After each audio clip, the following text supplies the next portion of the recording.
Good morning, good afternoon, and good evening, everyone, wherever you are in the world. Welcome back. My name is Anya, and this is part 2 of my multi-part video series, A Linux Admin's Guide to OverTheWire's Bandit. Though, if you missed the first part of the series covering levels 0 through 10, you can go ahead and find that video in the description below. It's somewhere down there. Today we will dive into the solutions for Bandit's levels 11 up to 17. Now, do remember that Bandit is a Linux-based wargame, and you will need to use these Linux commands to solve each level. As you work through each level, you'll gain information and clues to then advance to subsequent levels. So let's forge ahead and tackle Bandit 11.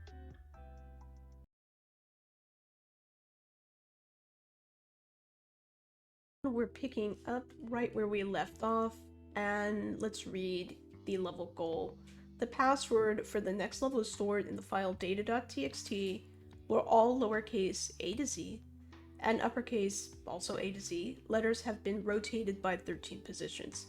The challenge in this level is that all of the text in that data.txt document have been encrypted using ROT13 encryption. Let's read a little bit about ROT13. So ROT13 is a simple letter substitution cipher that replaces a letter with the 13th letter after it in the Latin alphabet. So we'll see here, you can use a lookup table or just a simple map here in Wikipedia. You'll see that A, the input A, maps to N. M as a mother maps to Z, and U maps to H.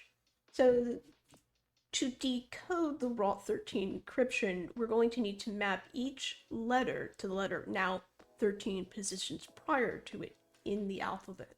How are you going to actually do that? Well, we'll be using the tr command. As you can see from the manual pages, the tr command will translate, squeeze, and or delete characters from standard input and write it to standard output. You can read along the manual pages if you'd like. Let's jump over to the solution. First, let's ls the contents of our current directory. We see the data.txt document is indeed there. Let's cat the data.txt document, and then we're going to pipe over to the tr or translate command. So basically what's going to happen here is we're going to read the output of the data.txt document, and that output of that document will be piped over to be translated. Now we need to define the ranges of letters that we're going to decode here. So we were given data.txt document where all lowercase and uppercase letters A through Z have been rotated by position. So what we're going to do is define the lowercase range here. And you can close that brackets. We also want to define the uppercase range, A to Z. Now for kind of the difficult part is we're going to have to define the rotated ranges so that we can actually translate the lowercase and the uppercase ranges. I have a little cheat sheet off to the side. Don't worry that you can't do this in your head. The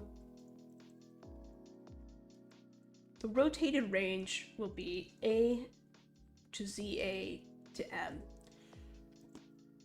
The N maps to A, the Z maps to M, the A maps to N, and the M maps to Z. So it's essentially A through Z. Now we have to also repeat that for the uppercase range. So this should translate all uppercase and lowercase letters. There we go. There's the password.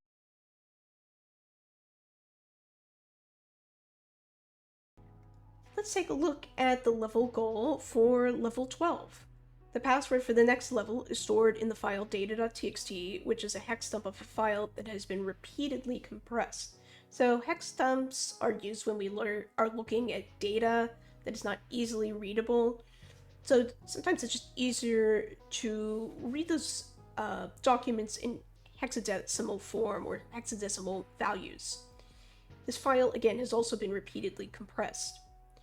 So Bandit does suggest we create a directory under the temp directory where we can work and copy the initial data file over to that temporary directory and rename it using mv command. Let's go ahead and follow those instructions.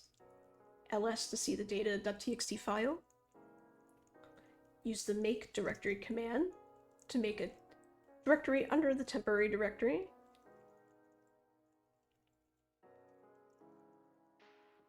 And now copy the data.txt file over to that temporary directory. Lastly, cd into the directory and we can get started. There's the data.txt file. First, we want to inspect that data.txt file with the file command. We see it's ASCII text. So first, what we want to do is decode or reverse that hexadecimal dump using the xxd command. And we're going to put the output in data1. Inspect the data1. We can see it's gzip compressed data. So this is just in what it sounds like, a form of compression called gzip. Want to rename this data1 file to data2 dot, and it's just gzip, or sorry, gz for gzip. Inspect again to make sure we're on the right track. We're going to expect that data2.gz, and we do see it's in gzip compression. So we will do our first decompression using the gzip.d command.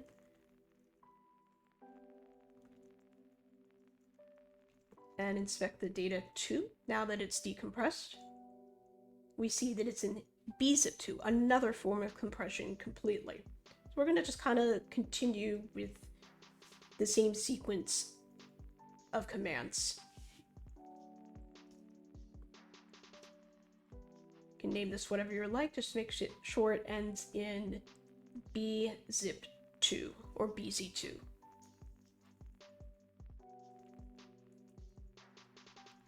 Perfect. So it's bzip2, and we want to decrypt that data.3. Okay, file. Gzip again. So let's move the data3 to data4.gz.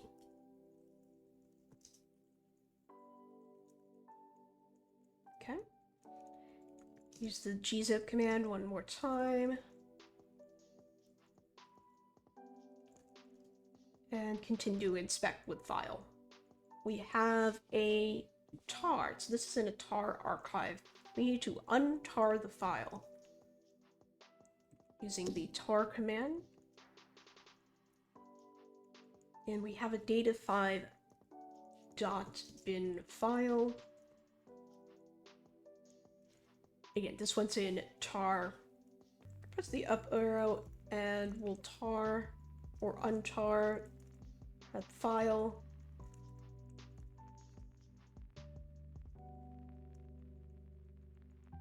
There we go, bzip2.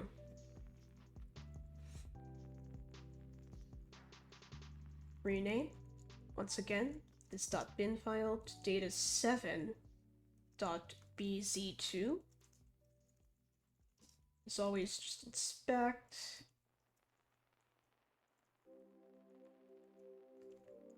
And it's bzip.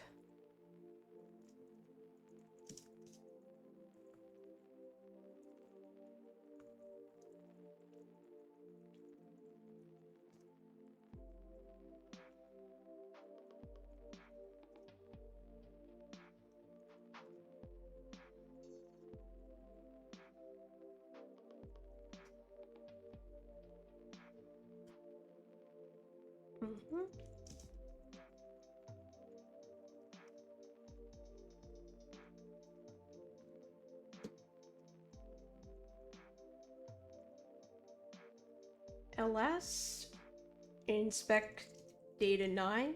Now that we've decompressed one more time, what's in ASCII text? This is promising. So let's cat out that data 9 file. And the password is this string here.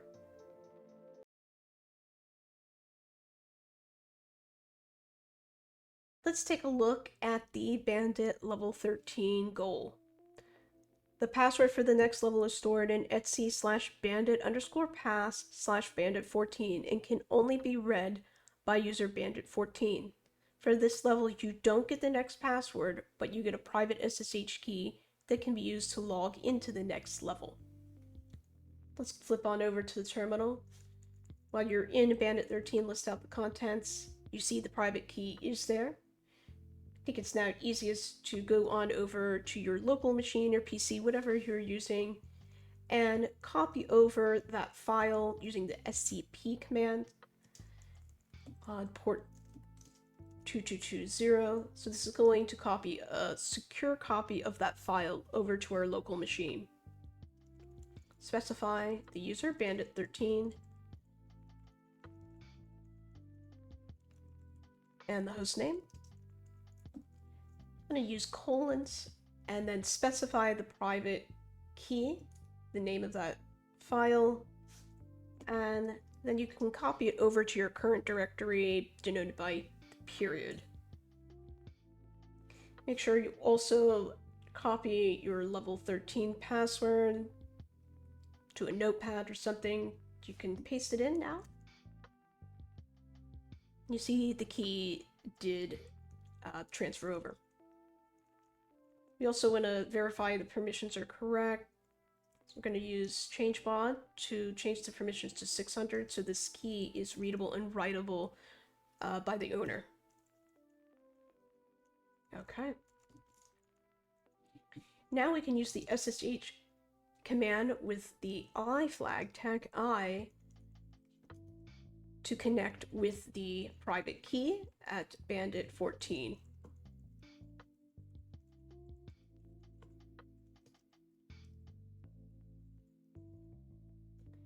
And we should not need a password. Excellent.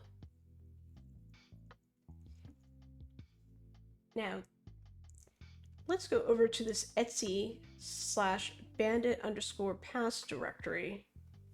Take a look.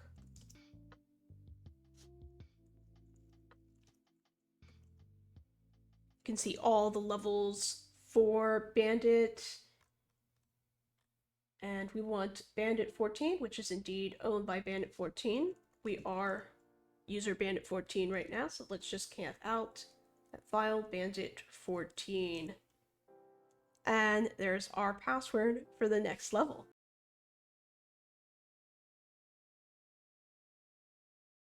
Alright, the goal for level 14 moving to 15 states the password for the next level can be retrieved by submitting the password of the current level to port 30,000 on localhost.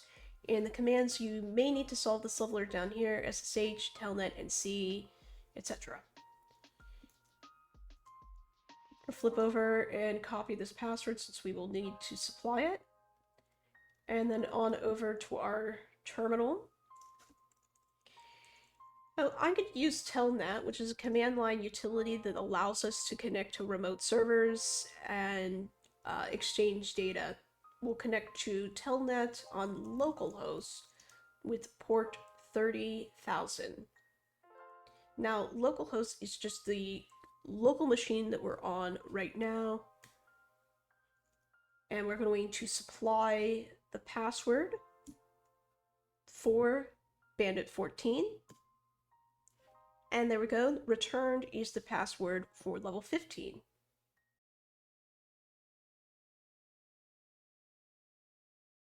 And let's read the level goal.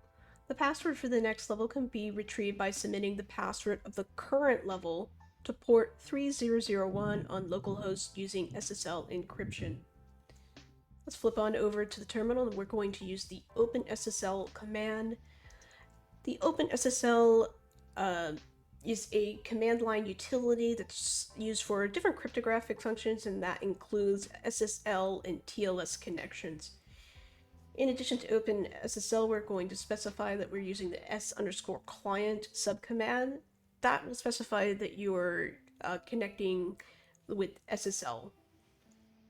You can also specify that we want to connect to localhost on port 30,001. Make sure you have your password handy for the level and simply paste it. And there we go. We return the password for the next level and the host closed the connection.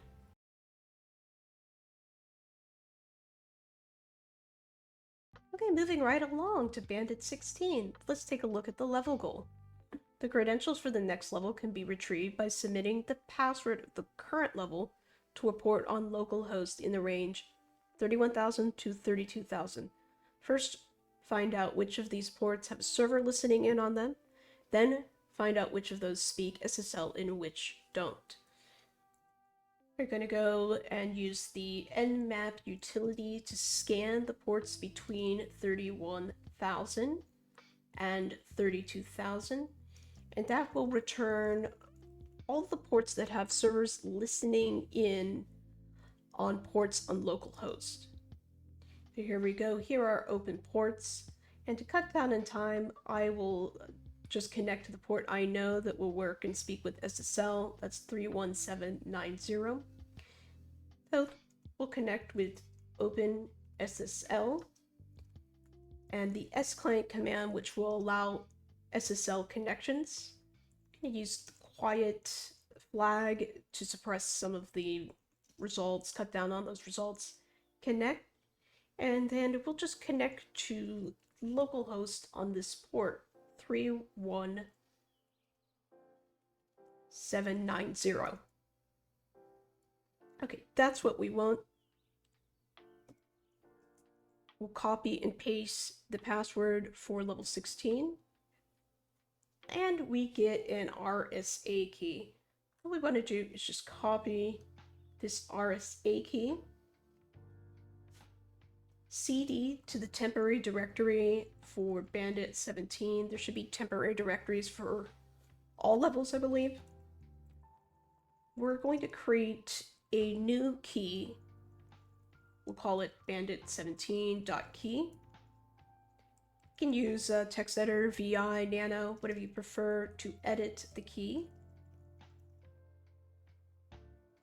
And there we go. You could copy and paste the key.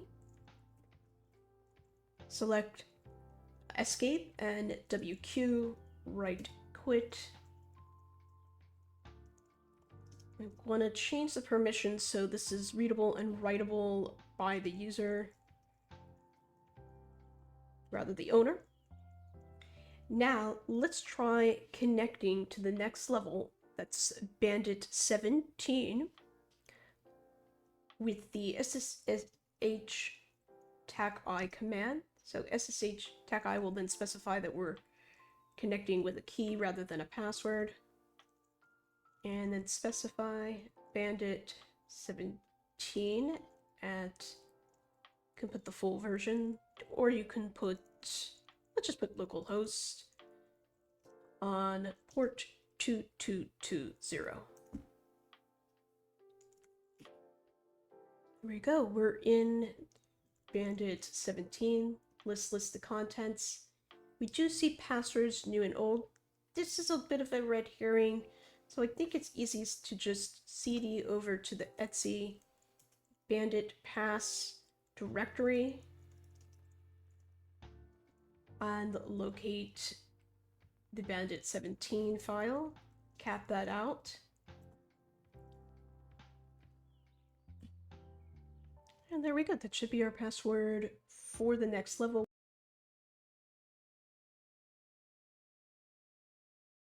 Well, this wraps up part 2 of a Linux admin's guide to Over the Wire's Bandit. In this second series, we built on the foundational knowledge that was established in the prior series that went over levels 0 through 10. What's important about this particular section is that we're starting to mirror some real-life examples that systems administrators, cybersecurity professionals, and others encounter on a daily basis. For example, as a Linux admin, I often tar and untar archives, use gzip, bzip, and other forms of compression for data storage and data management. Another command that we used quite frequently in this series was OpenSSL. Now, for me, OpenSSL with the s_client subcommand has been a real lifesaver for testing TLS and SSL connections while developing web servers recently. So I thank you for sticking with me in part 2 of the series, and I look forward to seeing you for parts 3 and 4 of the series. In the meantime, please feel free to hit the like, the subscribe, the little notification bell, and until I see you next time, happy hacking, my friends. Good afternoon, good evening, and good night, everyone, wherever you are in the world. This is Anya, and I've had a real blast.